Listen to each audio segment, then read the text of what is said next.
cette fois-ci de présentation pour vous expliquer un petit peu qui nous sommes, où nous sommes. Alors, nous sommes situés en Dordogne, à l'est de la Dordogne, presque à la limite avec la Corrèze. Donc c'est un terrain d'environ 4000 m² qui a une forme rectangulaire assez allongée, tout en longueur. On est orienté ouest de ce côté-là, sud, et derrière moi, est et nord de ce côté. C'est un terrain un peu particulier parce qu'il est plein vent. Ici, on a une trouée entre les haies et l'ensemble de peupliers qui fait qu'on a toujours du vent. C'est très très venté. Vous l'entendez peut-être d'ailleurs, le vent.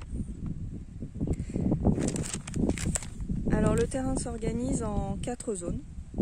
La première zone d'agrément, on va dire, autour de la maison, qui est plus réservée aux fleurs, mais qui de plus en plus accueille des fruitiers, comme le pêcher qui est devant moi, là. Un petit îlot de fruits rouges avec des groseilles et des framboises. Une partie jeu pour les enfants, avec la piscine, le trampoline et la cage de foot. Une partie potager et derrière, une partie verger.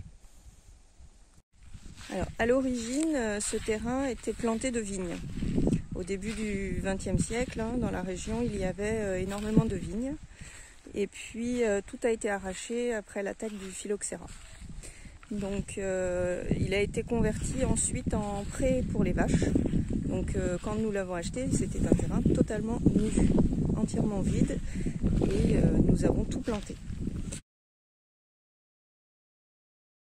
Voici la partie verger, avec des pommiers, des pruniers, des cerisiers, des figuiers et des pêchers. On a aussi mis quelques noisetiers. Alors malheureusement, ça ne donne pas grand-chose. Les arbres sont un peu jeunes et les gels successifs au printemps, les pluies, le froid, pour les pêchers, ça a entraîné la cloque. Les poiriers ne se plaisent pas dans ce type de terrain. On n'a pas beaucoup de fruits. Le vent aussi qui assèche énormément. Bon, on va attendre qu'il soit un peu pluvieux et puis on tirera des conclusions un peu plus tard. Les pommiers s'en sortent bien. Là, le pommier qui est là a donné, lui, dès la première année.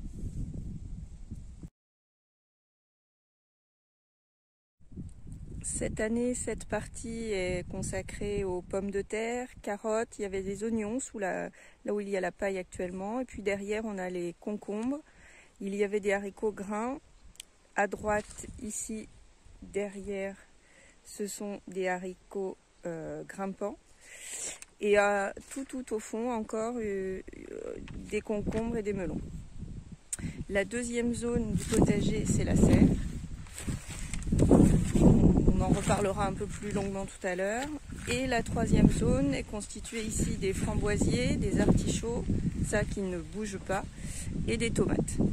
Alors moi je pratique la rotation des cultures, c'est-à-dire que chaque année le plan de mon potager change et je ne remets pas 2 années de suite la même culture au même endroit. Je pratique également le paillage parce que je trouve que ça permet de moins intervenir et on minimise un peu l'entretien. C'est pas magique, mais ça permet de faire un peu moins de travail dans le potager. Je mets le moins de traitement possible. Hein, j'essaye que le potager se suffise à lui-même. Alors évidemment, parfois c'est pas possible, hein, mais j'essaye d'en mettre le moins possible. Déjà, ça coûte moins cher. Et puis, c'est meilleur pour l'environnement. Donc, je ne traite que vraiment si je ne peux pas faire autrement.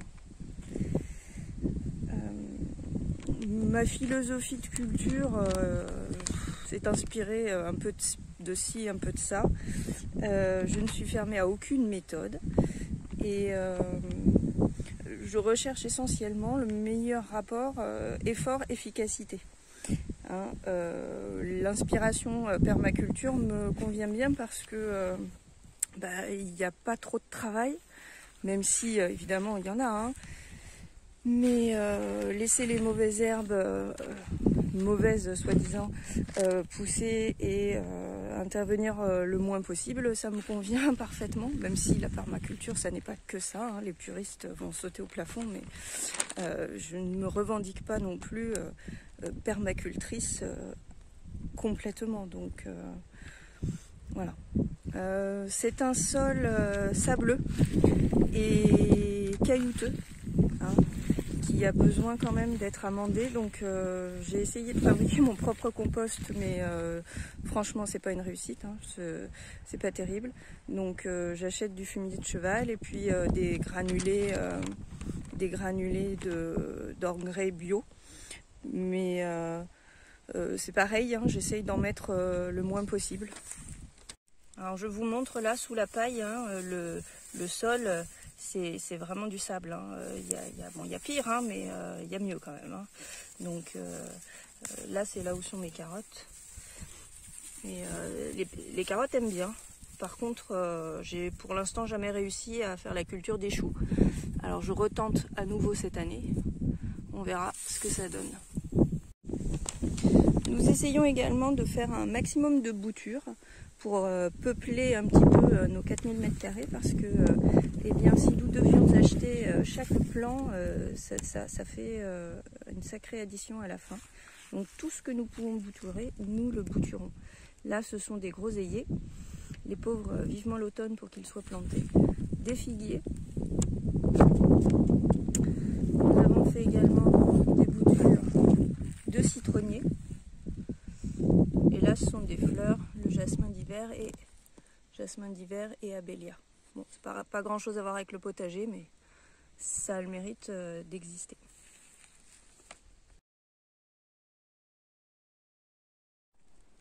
Alors pour parler de la serre, le troisième espace du potager, voilà, on l'a montée au mois de mars, hein, elle est toute récente, c'est la première année que nous l'utilisons. Nous avons fait le choix d'implanter une serre parce que suite à la météo catastrophique de l'année dernière, on s'est dit qu'il fallait qu'on fasse quelque chose pour s'assurer un minimum de récolte. Et on a choisi l'année de la canicule pour mettre une serre. Donc évidemment, cette année, on n'en aurait pas eu besoin. Mais bon, on ne sait pas ce que l'avenir nous réserve, donc elle est là.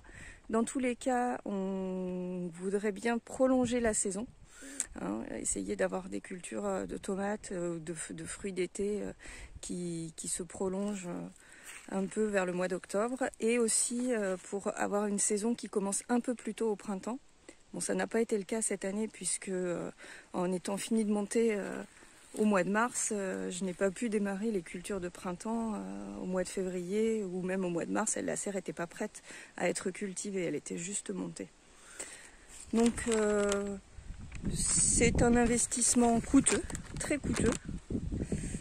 C'est pour ça aussi que faire un potager pour faire des économies, à mon avis, il faut attendre quelques années et faire ses propres semences parce que sinon on investit quand même pas mal d'argent au potager et se dire qu'on va faire des économies, c'est peut-être pas pour tout de suite. Voilà. Alors, quoi qu'il en soit, nous le potager, ça reste un plaisir. Plaisir de manger nos propres légumes. On ne compte pas sur le potager pour se nourrir en autonomie, hein, loin de là. Pour l'instant, on n'en est pas là, mais on se dit que malgré tout, ça nous fait un petit complément et c'est bien agréable de passer au rayon fruits et légumes et de se dire que eh ben non, on n'en a pas besoin parce que on a tout ce qu'il faut à la maison. Voilà donc pour cette petite présentation et je vous souhaite une bonne journée. Au revoir.